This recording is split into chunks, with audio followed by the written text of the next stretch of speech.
CES is about to get underway. Welcome back to Techstination. I'm Fred Fishkin, and joining us is Brian Comiskey, Senior Manager of Industry Intelligence for the Consumer Technology Association.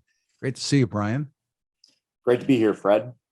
Well, let's talk about some of the headlines that you have here. Taking a look at where we are today and maybe a look at where we might be in 2022. You've been taking a look at that. Yeah, of course. I mean, I think really in the last few years, right, we've seen this great push to digital during COVID-19, right? The pandemic has fundamentally altered the operation of enterprises and how consumers navigate their daily lives. So consequently, these changes are poised to mature and evolve as we enter the new year. Really, what we're talking about is a deepening of the digital economy. And at CES 2022, we're going to see a variety of innovations and new products that address the growing need for more efficient remote work options, more efficient online learning options, as well as tools that allow us to engage more digitally with one another. So we've seen so much of it, everyone from older adults to kids having to use tools like Zoom and buying new PCs and such and other devices to help them stay connected. So have we reached the peak of that, or is that something that's going to grow and be with us for a long, long time? That's something that's really only going to continue to grow over the next few years. And I think it's great to just kind of jump into a word that we've already started hearing a little bit of with Facebook changing their name to Meta, but the rise in the Metaverse, right, is probably going to be the next evolution of what we're seeing in terms of this connection via hardware devices, as well as software technologies like Zoom, which we're using right now to engage and interact with one another. Let's take a step back a little bit, though, and talk about really what the Metaverse is, right?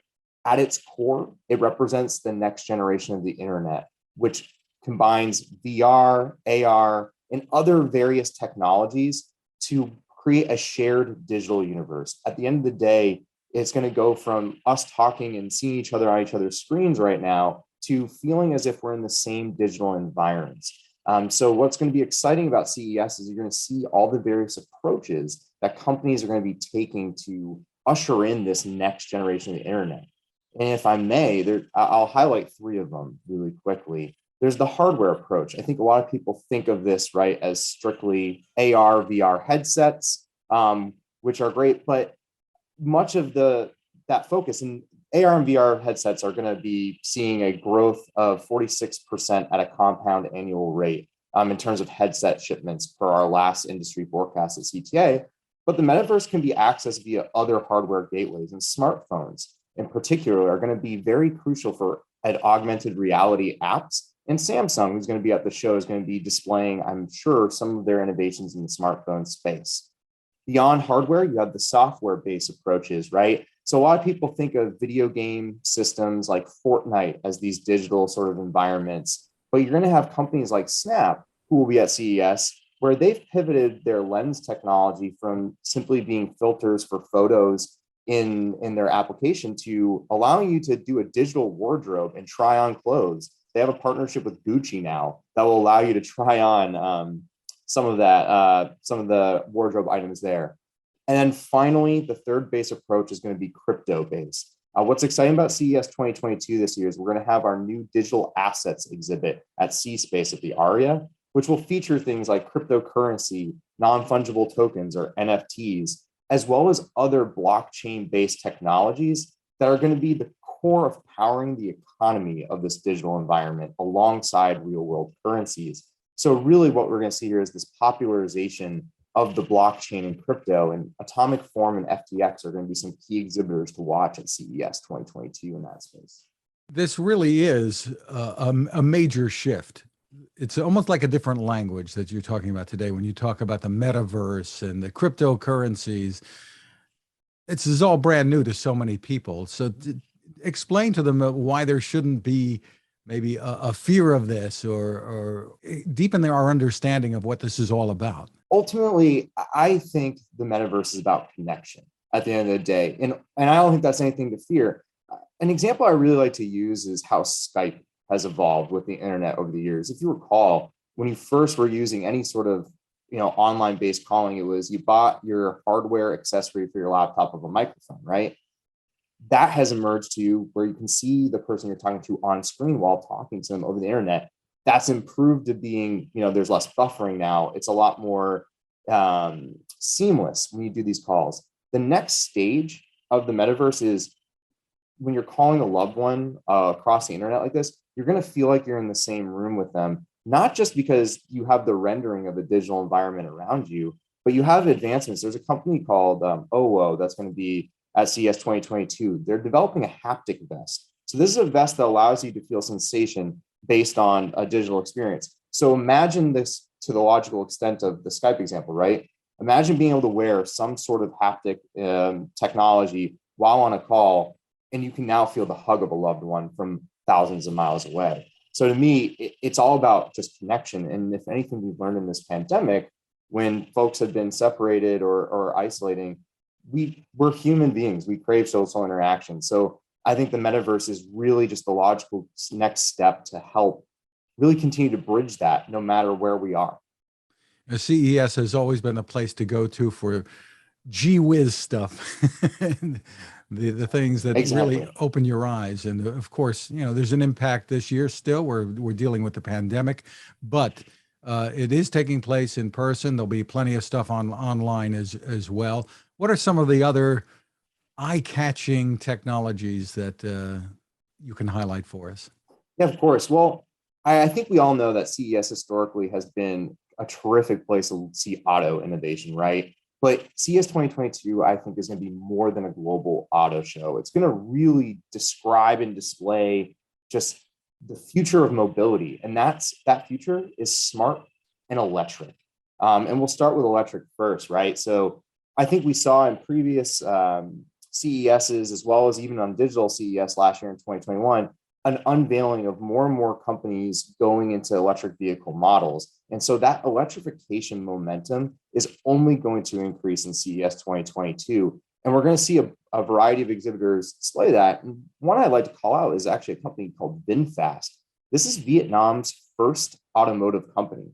And they're coming to the United States to unveil 3 new, all brand new EV cars that will be sold in the US market. So that's something that will be an exciting reveal at the show. Smart mobility is another element that will be exciting, right? So when I say smart mobility, I'm talking about autonomous vehicles, right? The ability to see the entire display chain from the sensors that take in the inputs that allow for autonomous movement to the LiDAR technologies that allow cars to perceive traffic as well as their environs to power autonomous motion. And finally, the cars themselves, right? And so Luminar Technologies, who's going to be at the show, is going to be showcasing their partnership with Volvo. It's called Operation Recharge. And this is the integration of Luminar's Iris LiDAR system into the roofline of the new Volvo electric vehicles, right? So you're seeing this beautiful synthesis of autonomous vehicle with electric vehicles on display. And beyond just the consumer use case, because I think a lot of people, when they think self-driving cars, right, they're thinking, oh, like when I'm going to the store, I can use autopilot mode and enjoy my ride to the school or the grocery store. But CES is going to showcase how autonomous vehicles could really address a lot of our 21st century logistics issues, right? We have ongoing constraints in the global supply chain right now, right? We have a lack of drivers in some cases. We have other bottlenecks in supply chain. And so companies are going to focus on building resilience. And some of that will come into play with some of the companies displaying their self-driving freight trucks. Too Simple will be at CES 2022 this year. And they just announced that they completed their first successful driverless demo on a public road between Phoenix and Tucson yesterday. So we're seeing this company coming off a major win at CES 2022, talking about how they're going to display some really cutting edge solutions for mobility. And finally, you'll have some really cool next mile solutions. So think e-bikes, e-scooters, right? That will get folks in that sort of last mile of their commute, especially in urban areas. And so at West Plaza, we're going to see the e-mobility experience, which is a test track that will allow attendees to try out various e-scooter and e-bike models. And finally, I'd be remiss if I did not mention urban air mobility. So These are the electric vertical takeoff and landing vehicles, or the Flying cars. Here we go. Yep. And so ASCA will be there displaying their ASCA 3.0 EVOTL. So that will be an exciting way to see how these urban solutions might power new urban air fleets that can really solve congestion problems in urban areas. I know AARP and others are also going to be showcasing technology that helps older adults stay independent for longer. That's one of the key areas, and combat the loneliness epidemic. Exactly. It fits right into this model, right? We're talking about the digital economy. And when you say that, again, I pivot back to the connection part of the metaverse. And then the other angle with AARP's showcase, right? These major advancements allowing older Americans to live independently, as you said, really speaks to digital health as a whole at CES 2022, right? So CES 2022 is going to showcase how continued advancements in the digital health, as well as the wellness spaces, are empowering more consumers to ease or to better control their own healthcare outcomes, right? With higher degrees of accessibility, intelligent solutions that provide real-time health data, right? Because when you think about it, it's not just older Americans. Many Americans across all age groups manage chronic conditions on a daily basis, and digital health devices allow for greater ease of use once people have been introduced to their ecosystem, and in some ways can lower costs to managing these conditions. And so telemedicine, which really blossomed during the pandemic, you're going to see that ecosystem really increase. It's not just, seeing your primary care anymore. You're seeing telehealth mental services. You're seeing veterinary services pivot to telemedicine solutions, as well as even teledentistry, right? So it's this maturing and deepening ecosystem. And then remote-based care solutions are only getting better. So Essence, who will be at CES 2022, is going to be showcasing their Internet of Things-based remote patient monitoring system. So it's a variety of different devices that can give real-time feedback on health conditions to your healthcare provider, right? So that there's a constant sense of comfort around managing these conditions. So that's really exciting about the show, and I'm really fascinated by what we're going to see when some of the bigger reveals come out. In the field of home entertainment, so many of us have turned our attention to watching and streaming and binge watching different programs and movies at home. And of course, the consumer electronics companies always use CES as a showcase for like the next generation. And we're so far past 4K now. I don't know what they're going to be showing, but it gets to be really remarkable, doesn't it? Yeah, I think what we're going to see is a continued advancement in display technologies. LG is going to be there. They've already been showcasing some of their new transparent OLED solutions, which are just really pushing forward the space in terms of transparency, the ability to have new use cases for TVs. So when you think transparent OLEDs, these are going to be just more advanced beyond just the home use case, more advanced store solutions in terms of display. But Samsung is certainly going to be unveiling some new hardware that will advance the display resolution with their quantum dot technology and likely their own push into OLED.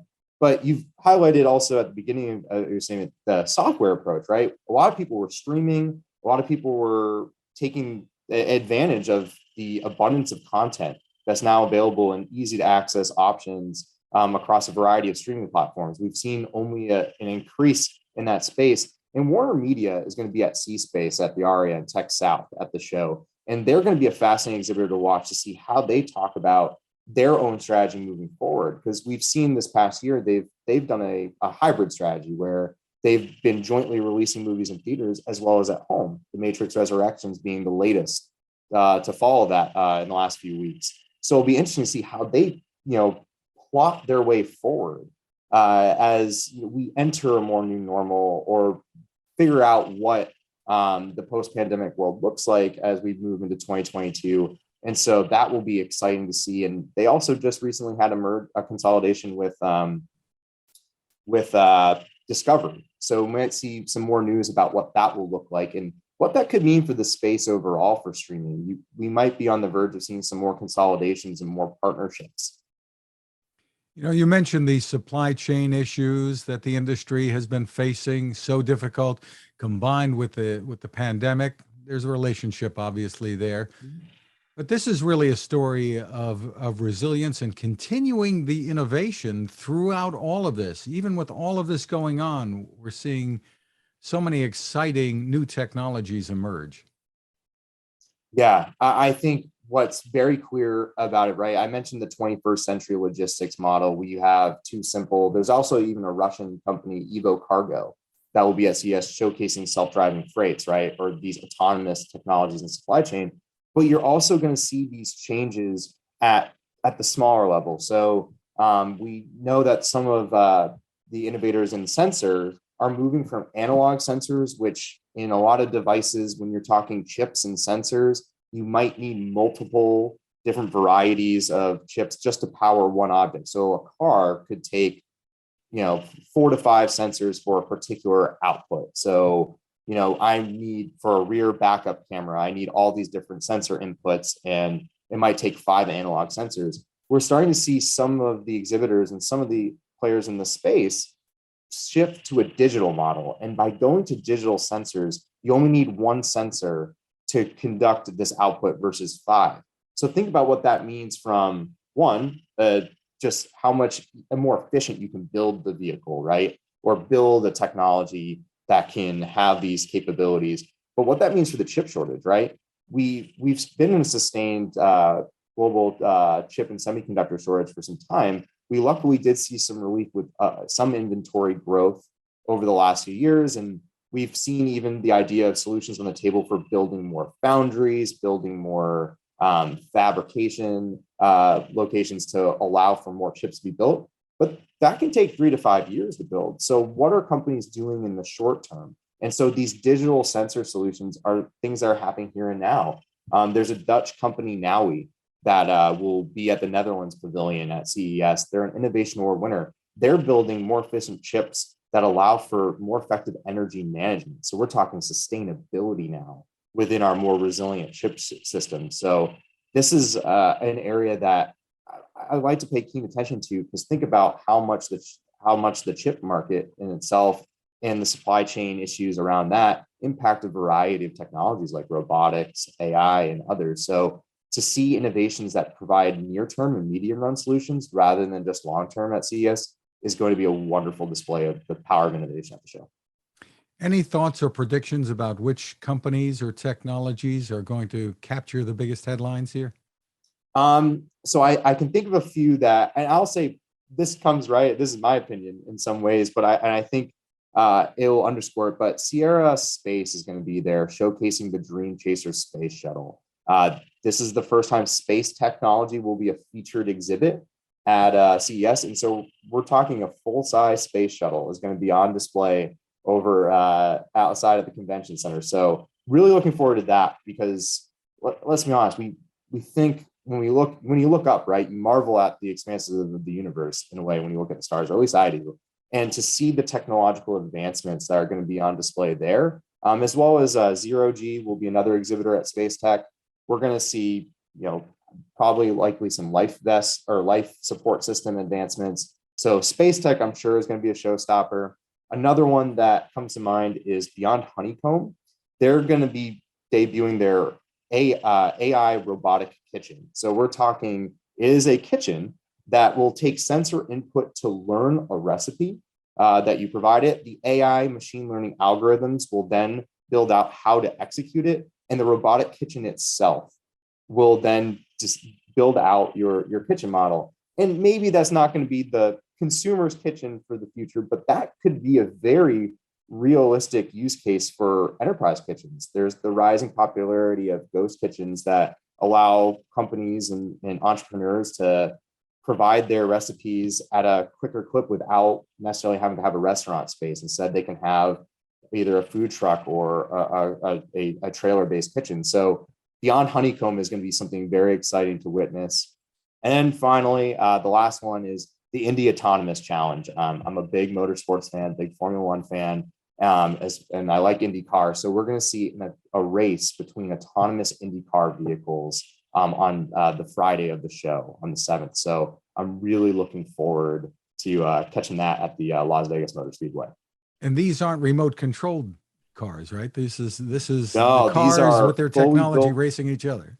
Yeah, they are fully built by teams of engineers, mostly university based, if I recall correctly. And they're going to be showcasing really how autonomous vehicles have really taken a leap forward in their technology. They've already done some races previously, so excited to see it, hopefully in person next week. I want to make sure I'm going to be punching my ticket to get to.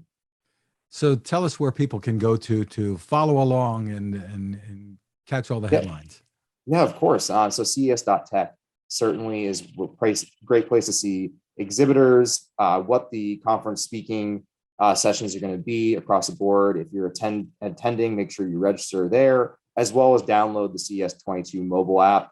Beyond that, I would say follow the hashtag CES2022 on Twitter. You'll certainly see some tremendous conversation there. I know I'll be, as I see products and cool exhibits, I'll be pushing out some of those alerts via social media. But CES.tech is going to be your home and hub for anything CES related. Terrific. Brian Comiskey, thank you so much for taking the time with us. Of course, thank you so much, Fred. It was lovely to be here.